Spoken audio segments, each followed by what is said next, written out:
The portrait looked harmless at first glance, a sunlit 1859 plantation scene, the owner standing tall, his wife seated proudly beside him, and a group of enslaved workers arranged like props to complete the illusion of prosperity.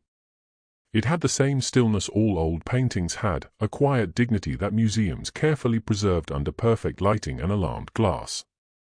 But when Daniel first saw it, something in the back row caught his attention. A man, thin but upright, stood behind the others, his gaze fixed not on the painter but on something far beyond the frame. Unlike the rest, he wasn't posed. He looked aware. Daniel leaned in until his breath fogged the glass. In the man's right hand, nearly invisible beneath decades of fading oil, was the faint outline of an object. It looked like nothing at first, a blur, a smear. But the longer Daniel stared, the more the shape sharpened, a small carved piece of wood, clasped tightly as though the man had refused to drop it even when ordered. The museum plaque mentioned nothing about it. No records referenced it. No restoration notes explained it. Yet something about the object felt deliberate, intentional, almost guarded. That night, long after the museum closed, Daniel couldn't get the image out of his head. The man's eyes seemed to follow him, not in the way people imagined art watching them, but in a silent plea, as if asking him to notice what generations had failed to see. He pulled up a digital scan of the portrait on his laptop. At high resolution, the object in the man's hand became clearer, its grooves etched with symbols, sharp, methodical, and unmistakably purposeful.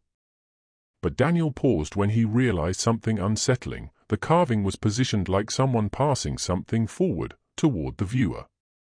Just as he zoomed in closer, his lights flickered. A soft scraping sound echoed behind him, like wood dragged across the floor. He froze. Slowly, carefully, he glanced over his shoulder. Nothing. But when he looked back at the screen, the portrait seemed darker than before. The enslaved man's eyes, once tired and distant, were now fixed directly on him. And the carving, once barely visible, now glowed faintly, as though awakened by attention long overdue. Daniel blinked hard, leaned in again, and felt his pulse rise. Because now, in the carving's surface, he could see something that wasn't there earlier. A symbol shaped exactly like the outline of his own room. And beside it, another symbol, still blurry, still forming, waiting for him to look closer. When the protagonist first encounters the 1859 plantation portrait, there is nothing outwardly extraordinary about it beyond the unease that old paintings sometimes carry. It sits quietly behind glass, its surface varnish cracked in delicate spiderweb patterns, its colors softened by time. Yet the quietness feels deceptive, as if the painting is holding its breath. The protagonist notices the faint glimmer of something off before identifying what it is, a subtle irregularity, an unintentional blur, a nearly erased detail in the hand of the enslaved man standing slightly apart from the others. At first it seems like an error in the original painting, perhaps the result of the artist correcting a brushstroke or painting over something he hadn't wanted to include. But as the protagonist steps closer, the sense of wrongness deepens. There is shape here, a small, rigid, and clenched so tightly in the man's fingers that knuckles are raised, taut, almost trembling despite being frozen in oil for more than a century. The protagonist leans in so close that the glass reflects back their own faint silhouette, merging them momentarily with the scene. The enslaved man's face is worn, the kind of expression that seems carved by weather, labor, and years of careful silence. His eyes do not match the others, they are not docile or hardened or resigned. Instead, they seem almost in motion, as if trapped in the act of warning someone just outside the frame. The protagonist's attention keeps returning to his right hand, which at first appears empty. But the longer they stare, the more the blur tightens into form. It becomes a carved object made of wood, rough in texture, its edges beginning to outline themselves with each patient second the protagonist spends studying it. The painting itself seems to respond to attention, as if the detail sharpens in acknowledgement of being noticed. The protagonist grows certain that the painter did not intend to hide the object completely, nor did he truly reveal it. It exists in a liminal space, partially covered by brushstroke, partially exposed, as though someone tried to remove it but lacked the will or the courage to erase it fully. The lighting of the museum shifts subtly as clouds move outside, casting a thin grey film over the portrait. In this dimmer light, the object becomes even clearer. It resembles a small totem, a handheld piece with markings that do not match the artistic style of the rest of the painting. These markings are too sharp, too deliberate, too ritualistic to be accidental. The protagonist feels the sudden prickle of recognition, though they cannot place where the sense of familiarity comes from. They study the grooves etched into the surface, noticing that they do not form decorative designs or simple whittling marks. Instead, they appear to be symbols, lined with tiny incisions that seem intentionally made rather than formed through damage or wear. It becomes impossible to dismiss the object as random or insignificant. The museum plaque offers no clue. It lists the plantation owner's name, the year, and the painter, along with a brief explanation of the scene's historical context. But nowhere does it reference the carved object or the enslaved man holding it. This lack of acknowledgement deepens the protagonist's curiosity, tilting it towards suspicion. Curators typically obsess over details in a painting, especially one this old and socially significant. How had nobody mentioned the carving? How had generations of historians missed this? Or, more unsettling, had they not missed it at all? Had someone chosen not to talk about it? It is this question that pulls the protagonist further into investigation. Standing in front of the glass, they find themselves leaning closer and closer, chasing clarity that seems just out of reach. The enslaved figure's fingers, thin but strong, curl tightly around the object, suggesting a determination that contradicts the rest of the composition. This man is not simply posed, he is gripping something with intent. The protagonist notices the faintest unexpected detail. Though the painting is centuries old, the color around the object appears less faded, almost as though time has been prevented from touching that specific area. It's a near impossibility for an oil painting, which should fade uniformly unless restoration work had been done, yet the restoration records mention no such detail. The object, or whatever force it represents, appears to resist erasure. The protagonist is drawn into an unsettling thought: what if the object was never meant to be completely visible until someone looked closely enough? It feels ridiculous at first, like a trick of the mind or an overactive imagination sparked by the solemn atmosphere of the museum hall. But the sensation persists. The painting does not just seem to be passively observed, it seems to observe in return. There is an intelligence behind the enslaved man's eyes, a quiet urgency that grows more palpable with each passing moment. The protagonist's fixation intensifies when they realize the man's hand is angled not toward the painter or any figure within the scene but toward the viewer. The object is being held out, presented, offered. And not to anyone present in the painting's original environment, to whoever stands before it now. There is something chilling about this deliberate positioning, as though the man used his one chance to communicate something across time, embedding his message in the one place he could not easily be silenced, a portrait commissioned to display power and wealth. The protagonist steps back momentarily, wiping their hands on their coat without realizing why. They feel strange, affected, like the room has shifted imperceptibly. Yet they return to the glass almost immediately, unable to stay away. Now that they've noticed the object, it feels impossible to leave without understanding it. The painting seems to hold its own gravitational pull.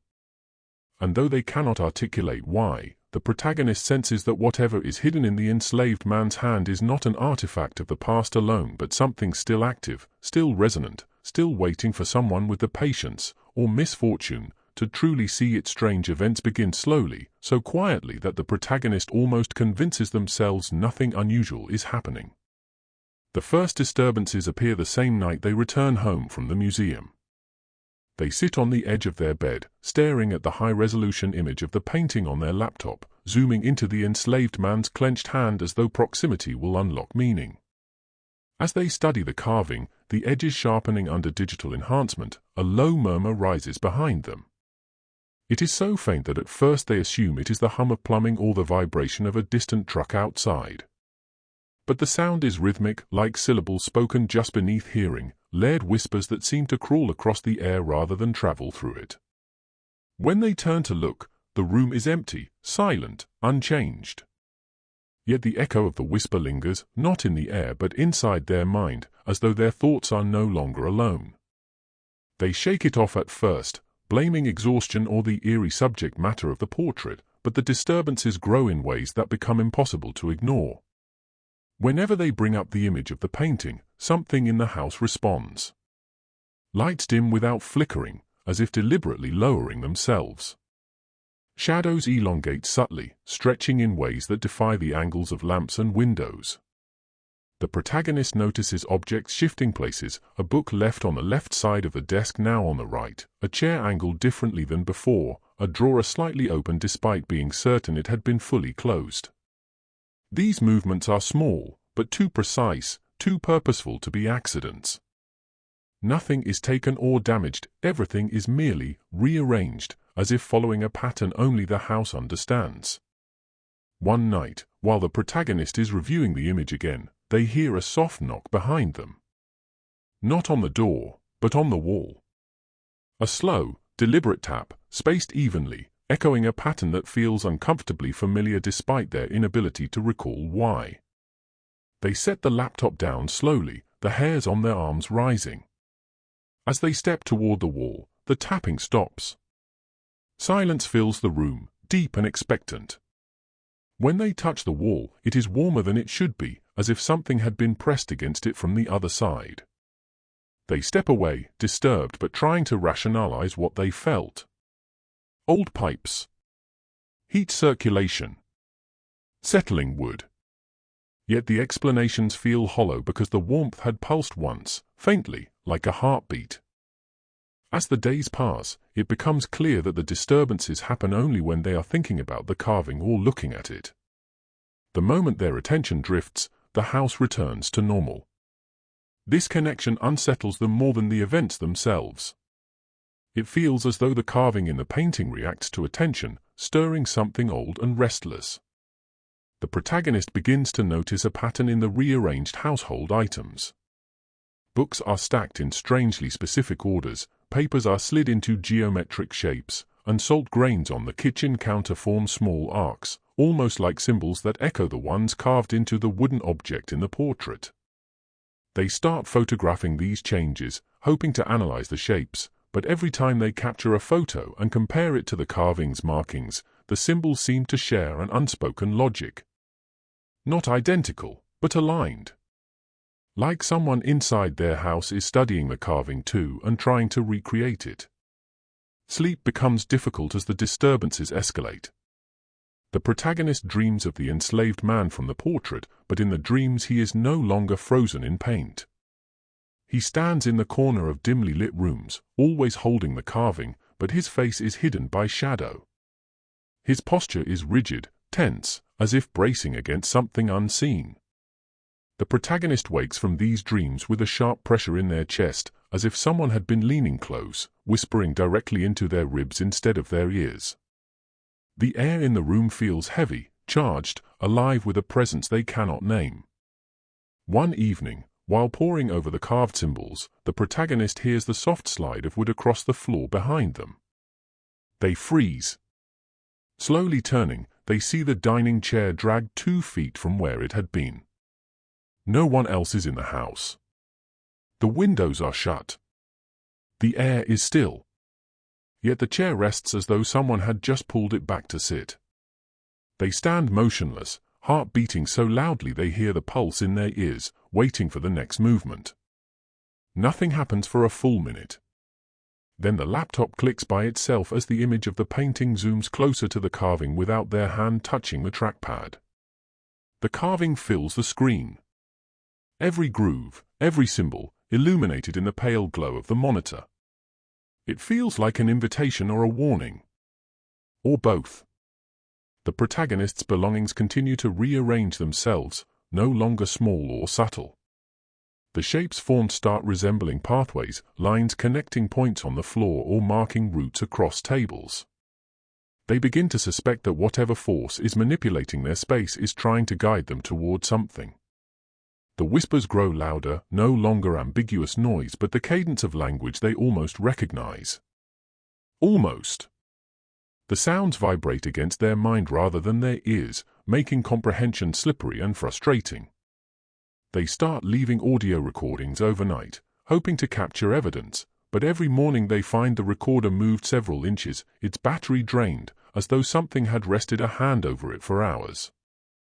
Objects begin reacting not just to their presence but to their emotions. Whenever the protagonist feels frightened, the house falls silent, as though listening intently. Whenever they feel curious, lights brighten, shadows contract or pull forward, objects shift more boldly. It is as if the unseen presence is encouraging that curiosity, feeding on it, guiding it. The house becomes a partner in the unsettling investigation, responding more rapidly the deeper the protagonist dives into the portrait's secret. They begin to feel as though the symbols are forming inside their mind, pressing against their thoughts, growing clearer each time they study the carving. The whispering voice grows more insistent, repeating patterns that sync with what the symbols suggest, and the protagonist begins to realize that the disturbances are not random hauntings but the activation of something the enslaved man had embedded within the carved object, something that has waited over a century for someone willing to look close enough, someone willing to listen. Someone willing to understand the truth behind the carving begins to unfold slowly, not through a single discovery, but through a layered accumulation of fragments, rumors, and forgotten historical traces that the protagonist pieces together with growing dread. Their research begins as a desperate attempt to understand the disturbances happening around them, but what they uncover is far stranger and heavier than anything they expected. They start by looking for the plantation's original records, hoping to find even a passing mention of the enslaved man depicted in the portrait. Most archives list only the names of the owners and a few overseers, providing the same sanitized history already displayed in museum plaques. But hidden in a series of scanned journal entries from the plantation owner's wife, the protagonist finds an account that stands out from the usual domestic musings. It describes a man among the enslaved workers whom she refers to only as the Silent One, noting how he rarely spoke, how his presence felt unnerving, and how other workers treated him with a mixture of reverence and fear. She writes that he had a habit of carving small objects in the dead of night, shaping symbols she did not recognize and did not wish to understand. This entry alone would not be unusual for a historical document, but as the protagonist reads further, the tone shifts from observation to alarm. The woman writes of sudden accidents, tools breaking, livestock dying, storms hitting the plantation without warning, and each time, she notes that the silent man had carved something the night before. She claims he carried a small piece of wood everywhere, gripping it so hard his fingers had permanent grooves. She mentions that her husband tried to forbid the carvings and confiscate the tools, but the silent man always found a way to continue, as though compelled by something beyond his control. The protagonist reads these entries in mounting unease, recognizing the same symbol shapes described in centuries-old ink as the ones currently forming in their home. The realization creeps in that the carving in the portrait might not just be a keepsake or a tool, it might have been an instrument of warning, a shield, or something even more complex. Driven by a mixture of fear and fascination, the protagonist digs deeper. They find an oral history recorded decades later from descendants of those enslaved on the plantation. One elderly descendant speaks of a man who saw storms before they formed, who warned of fires before sparks were struck, who knew when sickness would come days before the first fever appeared.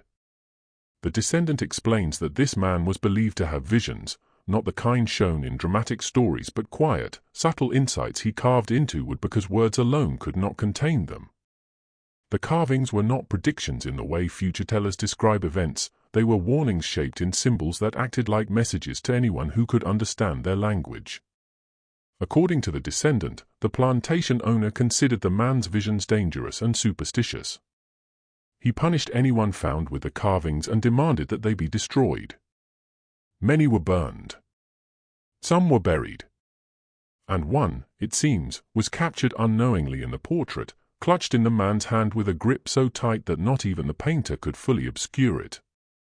The protagonist feels an uncomfortable empathy growing for the silent man. They imagine him being forced to stand for the portrait, holding the carving in defiance or desperation, hoping that even if the painting served the planter's vanity, it might also carry his message forward to someone, someday, when it was needed most. The idea that the carving was intended not for the people of 1859 but for someone in the future unsettles the protagonist so deeply that they struggle to sleep. They try to convince themselves that the story is simply folklore, embellished over generations, but the disturbances in their home make denial impossible. The symbols appearing around them match the ones in the descriptions. The whispers echo the cadence described in old diaries.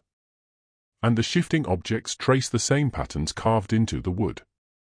The protagonist then finds a final, chilling set of documents, restoration notes from when the portrait was cleaned decades earlier. The notes mention an unidentifiable discoloration in the enslaved man's hand, described as a small shape that seemed to appear and disappear under different lighting conditions. The restorer at the time considered removing the layer that obscured the detail, but for reasons not explained, stopped the work abruptly. Their notes end with a line that feels disturbingly familiar: the object does not behave like normal pigment. It seems to resist correction. The protagonist studies that line over and over, feeling the same resistance in their own home, the same sense that whatever the carving represents is not simply a detail of paint but a force that persists, a force that refuses to be erased. The more the protagonist learns, the heavier the air in their home grows, as if the house itself is listening and reacting to each new revelation. They begin to understand that the carving was more than a tool for visions, it was a vessel, an anchor for whatever power the silent man carried. Whether that power was protective or destructive, the protagonist cannot yet tell. But they sense that it has awakened, stirred by their focus, by their curiosity, by the attention the silent man seemed to anticipate. They replay the thought that has lingered in their mind since they first saw the painting: what if the carving was not meant for the plantation at all, but for whoever would one day look closely enough to see it? What if the silent man carved warnings not for his time but for a future he somehow knew was coming? The protagonist's search for answers no longer feels academic or historical. It feels personal, directed, intentional, as though the silent man's message has finally reached its intended recipient, and now the responsibility of understanding it rests entirely on their shoulders. Without escape or excuse, the changes in the portrait begin subtly enough that the protagonist questions their own perception at first. It happens late at night when they open the high-resolution scan again, intending only to compare the symbols that have been appearing around their home with the ones carved into the wooden object in the enslaved man's grip. They stare at the painting on their laptop, expecting the same frozen image that has become disturbingly familiar. But something feels off. The light in the painting seems a little dimmer, the shadows a little longer, the faces of the figures a little more drained of color. The protagonist blinks, rubs their eyes, refreshes the screen, but the sensation remains. The painting looks tired, as if time has suddenly aged it far more than the museum ever acknowledged. The realization sits uncomfortably in their chest, but they try to ignore it, chalking it up to the harshness of their screen's blue light. But when they zoom into the enslaved man, a tight knot builds in their stomach. His posture is different. Not dramatically, not enough for someone unconcerned to notice, but to someone who has studied every inch of the portrait for days, the difference is unmistakable. The angle of his shoulders has shifted. His head is no longer tilted slightly downward but raised just enough to create the illusion of awareness. His eyes, once lost in the hazy distance of the painter's brushstrokes, now seem to meet the viewer's gaze with a directness that feels impossible. The protagonist leans closer, heart pounding. Paintings do not change. Photographs do not move. And yet the face staring back at them looks alive in a way it never had before. They pull back, shut the laptop, breathe deeply, then reopen it, trying to prove to themselves that stress is distorting their perceptions. But the change remains. The enslaved man's posture has shifted again, in a way even more pronounced. His body leans forward by millimeters, small, yes, but enough to suggest motion rather than stillness. The protagonist whispers aloud, asking themselves if this can be some glitch, some strange artifact caused by zoom or resolution. Yet the rest of the painting is unchanged. Only the man who holds the carved object seems to be in flux. The protagonist checks the museum's official image online, hoping to confirm they are imagining things. But when they load the original scan, the same changes are present there too. This is the moment that confirms their worst fear: the portrait itself is changing, not just the copy saved on their laptop. Something about it is alive, reactive, shifting in real time. Their breath quickens as they begin toggling between old screenshots and the current image, comparing shadows, angles, glances. The enslaved man's eyes no longer drift beyond the horizon of the scene. They track forward, toward the viewer, as though the boundary between painted time and present time is thinning. The next change is not subtle. It happens the following evening when the protagonist is reviewing the image again, too unsettled to stop studying it. They zoom in on the carving, expecting it to remain blurry and aged as before. Instead, it appears brighter, clearer, as if the paint restoring itself. The symbols carved into the wood are no longer faint, no longer half-formed. They are sharp, freshly etched, glowing almost with their own internal light. The protagonist's breath catches, their mind rejects what their eyes see. Paintings do not gain detail over time. They degrade. They fade. They do not regenerate symbols that were once barely visible. But these symbols are not only restored, they are new. Some of the markings were not present a day ago. The protagonist knows this because they have spent hours copying the lines into a notebook, tracing every groove. The new symbols appear to grow in number each time the protagonist opens the image, as though the carving itself is rewriting or expanding its message. It dawns on them that the portrait shifts most dramatically when they have been thinking about the carving, researching it, or attempting to understand it. It reacts to focus. It reacts to curiosity. It reacts to attention. The thought makes them feel suddenly exposed, as if the painting is aware of their gaze and responding with intent. The protagonist begins to dread opening the image, but something compels them to continue. It's not curiosity alone, but a sense that whatever is happening will not stop simply because they look away. They feel watched, studied, almost evaluated. Some nights they wake with the lingering impression that someone has been standing near their bed. They turn on the lights, search their apartment, check locks and windows, but find nothing except the feeling of cool air disturbed recently, like a presence had been there moments before.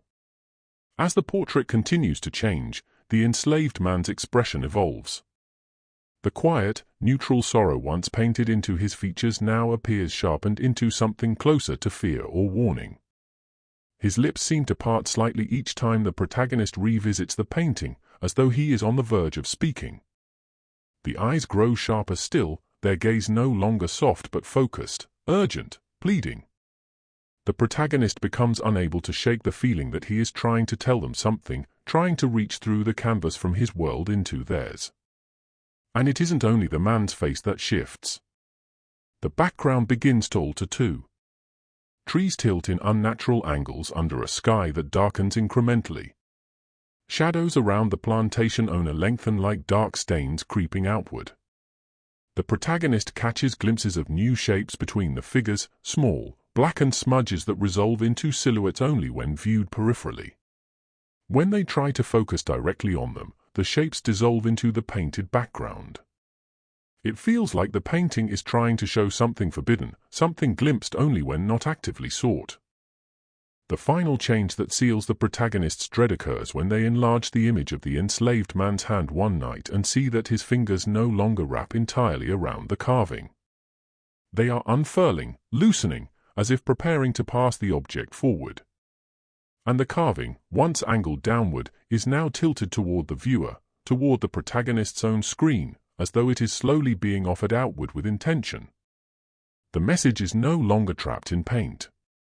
It is reaching, extending, evolving, as if the boundary between the image and the present world has grown thin enough for something to slip through, something that has waited more than a century for the exact moment someone would finally recognize it and give it the attention required to wake it fully. The moment the carving's full purpose reveals itself begins not with something dramatic but with an almost imperceptible shift in the air, a stillness so absolute that the protagonist feels it before they consciously notice it. It happens one night when they are sitting at their desk, the room dim except for the glow of their laptop screen. The high-resolution image of the portrait is open again, even though part of them had sworn not to look at it anymore. But something about the painting draws them back, a pull that is no longer curiosity but compulsion. Their eyes linger on the enslaved man's hand, now unmistakably extended toward the viewer, the carving thrust outward as though the man is pleading for someone to take it. The symbols etched across the wood pulse faintly, not like a trick of light but like a heartbeat, a slow, deliberate rhythm that seems to vibrate through the screen and into the room itself. The protagonist feels a warmth spread across their palms as though someone is guiding their hands toward the screen. They resist at first, fingers trembling, heart pounding with dread. But then the symbols begin to shift again, rearranging themselves not in the painting but in the protagonist's memory. Every symbol previously carved around their home, every whisper they have heard, every dream they have had, all the fragments begin to lace together into a single coherent pattern. It is as though the carving has been teaching them piece by piece, preparing them, breaking the language of its symbols into tiny digestible parts until the protagonist could finally understand it. The truth settles over them with a weight that makes it hard to breathe. The carving was never meant to be decorative or merely prophetic. It was a key to something the silent man feared, something he tried to lock away, something tied not just to the plantation but to the land itself. The house around the protagonist seems to hold its breath as the realization forms. The whispers that once slithered at the edge of hearing grow louder, clearer, speaking in a voice that sounds ancient yet familiar. The symbols rearranging themselves on the screen begin to match the shapes the protagonist stumbled upon around their home. Drawers that opened on their own, salt spread into arcs, books stacked into labyrinthine paths, none of it was random. It was guidance, placement, positioning. The house was arranging itself according to the symbol's logic, aligning the physical world with the language of the carving. And now that alignment is complete. The protagonist senses this without needing proof. Something clicks, not audibly but internally, as if their perception has been shifted a degree to the left, allowing them to see a pattern that had always been present but never understood. It is then the protagonist realizes the enslaved man was not only carving warnings, he was carving containment. The symbols were wards, the kind meant to restrain, suppress, or imprison something dangerous. The plantation owner wrote of misfortunes, but the wife's journals hinted at deeper, stranger occurrences, storms without cause, animals acting in terror, people waking with scratches they could not explain. The silent man carved through the night not to summon something but to hold it back, to keep it from taking root on a land soaked with cruelty and suffering. The protagonist's gut twists at the understanding that the man's quiet defiance in the portrait was not merely resistance, it was desperation. He held the carving in the painting because he feared what would happen if he did not. But now, more than a century later, the wards have weakened. The painting, once a prison of pigment and varnish, has softened with time. The symbols, once carved deeply into the wood, have faded. The years stripped away the strength of what once bound the force within, and the protagonist, by studying the carving, by focusing their attention on it, has inadvertently completed the last step needed to activate it again. Whether that activation means release or reinforcement is unclear, and the ambiguity twists inside them like a tightening rope. The air in the room begins to move, not with wind but with intention. Shadows ripple across the walls, no longer following the static logic of a lamp and its angles. They fold, converge, and stretch toward the protagonist with slow, deliberate motion. Behind them, the floor creaks under the weight of something that does not walk so much as glide. The protagonist tries to stand but finds their legs locked in place, as though the air has thickened around them. They cannot tell whether the force emerging is the one the silent man fought to contain or the silent man himself, trying one last time to finish what he started. The whispers crescendo until individual syllables sharpen into words spoken in a language the protagonist now inexplicably understands. They are not asked to run or hide. They are commanded to decide. The carving's message is not merely a warning but a responsibility. The protagonist realizes that the symbols have taught them how to shape, how to seal, how to restrain. The house becoming a map was not a haunting but a lesson. Everything now hinges on whether they act. But as the shadows advance, filling the corners, darkening the ceiling, sliding across the floorboards, the protagonist senses the weight of the choice before them. The force pressing outward from the painting is vast, ancient, bound to suffering so old and deep it feels like a scar pressed into the land itself. And it is awake now, fully, powerfully awake. It watches them through the shifting dark. It waits for their decision. The enslaved man in the portrait, once frozen in paint, now gazes at them with unmistakable urgency. His lips parted, his eyes bright with warning, his hand outstretched with the carving as though begging the protagonist to take it, to finish what he began, to understand that the chain of violence held something darker beneath it, something hungry, something he alone had kept from awakening. The protagonist lifts a trembling hand toward the screen as the room around them plunges into a darkness so complete it feels alive, knowing that whatever they choose next will determine whether the force the silent man tried to contain remains bound or finally finds freedom after more than a century of waiting. The moment Dr. Hale realized the final pattern in the portrait's brushstrokes wasn't a mistake but a deliberate map, dread settled over him like a second skin. It led not to some forgotten room, not to a locked archive, but to the very soil beneath the plantation, a place the enslaved were never allowed to tread after sundown. Lantern in hand, he followed the invisible trail as though the portrait itself tugged him forward, pulling him deeper into the land's rotting history. The ground felt different there, softer, as if generations of footsteps had pressed secrets deep into the earth where sunlight could never reach. When he knelt to brush the leaves aside, his fingers found wood, old, splintering, but unmistakably shaped by human hands. A buried door. Hale hesitated, but the cold wind that rushed across the clearing felt almost like a whisper insisting he continue.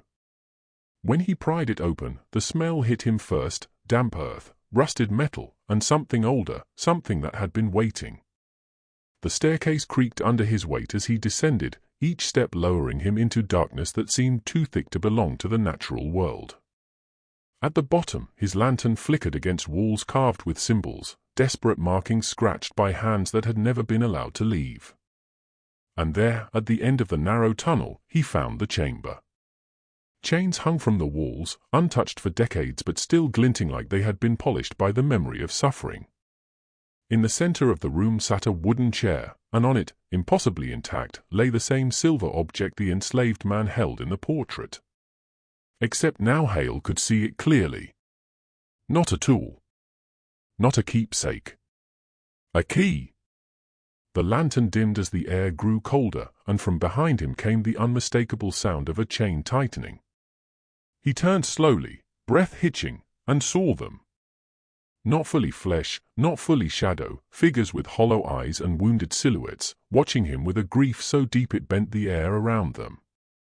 The enslaved man from the portrait stood at their front, his expression exactly as it had been on that painted canvas, calm, mournful, determined. The key floated from the chair and settled into Hale's trembling hands, its cold metal searing his skin as though branding him with history that refused to stay silent. He understood then that the final truth was not about uncovering their suffering for academic praise or historical acclaim. It was about acknowledgement. Release. Justice denied for more than a century. The spirit stepped back, forming a path toward an opening Hale hadn't noticed before, a narrow exit leading upward, toward the night sky. Their message was wordless but clear. Take the key. Unlock what we could not. Speak what others buried. But once you leave this place, you belong to the truth as much as we do. Hale stumbled toward the opening, climbing until the cool air hit his face, but when he turned to look back, the underground chamber had vanished, replaced by untouched soil and shifting shadows. The plantation behind him seemed quieter than before, watching him with a patience that was almost predatory. Clutching the key, he hurried toward the house, but each step felt heavier, his heartbeat no longer syncing with his own body. It felt borrowed. Inherited. Claimed. That night, he wrote until dawn, transcribing every detail he had learned, every memory the spirits forced him to witness, every truth carved into the earth. But as he finished the last sentence, a sharp metallic clink echoed through the room. The key, which he had placed on his desk, stood upright on its teeth as if balanced by invisible hands. It tilted slowly, pointing toward the portrait hanging on the far wall. Except now, the painting had changed again. Where once the enslaved man had stood alone, he now held the key out toward the viewer, his eyes darker, deeper, and uncomfortably alive. And beside him, where there had been nothing but background, a new figure had appeared, faded, ghost-like, trapped behind the brushstrokes. Dr. Hale. His painted expression mirrored the silent scream building in his throat as realization struck with bone-deep finality. The spirits had been freed from their place in the canvas, but something had to take their place. The portrait shimmered, the air thickening as a cold hand closed around his shoulder. Hale's breath hitched, the room bending, twisting, pulling. And in the final instant before the darkness swallowed him whole, he understood the curse that had lingered since 1859. The painting never wanted to be observed. It wanted to be fed. And now, hanging silently in the gallery, the portrait looked peaceful again, until you saw what was hidden in the new figure's hand. A lantern. Still burning. Still waiting.